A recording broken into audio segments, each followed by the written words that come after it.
Welcome to Moment of Balance Monday. This week we are talking to Jonaya, who is our performer for Sabi. Now, we got a couple questions for you. So, Sabi is a gunslinger. She can metal bend, but she's a gunslinger in a world of people who can control the elements. What drew you to choose to play a gunslinger in the Avatar universe? So I was actually the one that pitched the idea of adding more modern firearms to the setting. It felt to me like a sort of a logical extension of the technology and control of the elements that we've seen in the show. And I wanted to play a character that explores that a little bit. Like Sabi has just learned that she can metal bend as of like the beginning of the show.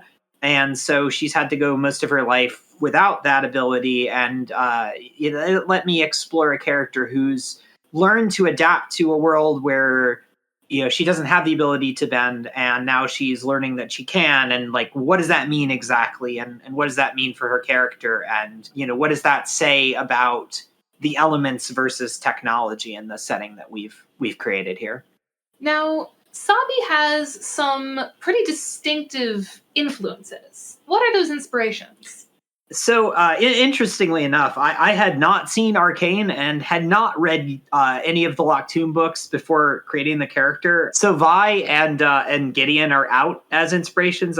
Actually, what the main inspiration for Sabi is sort of a combination of the characters from like the spaghetti westerns. So like the Man with No Name character from the Sergio Leone westerns, and also the characters from various like samurai films. So in particular, the character of Mizu from the Blue Eye Samurai animated series, with a couple other inspirations sprinkled in there. Jesse Faden from Control, the character of Roland from the Dark Tower books, and also, not entirely on purpose, but the character of Calamity Jane from an obscure cartoon from the 90s that probably nobody listening to this has ever heard of, but there's a lot of very distinct similarities if you look that one up.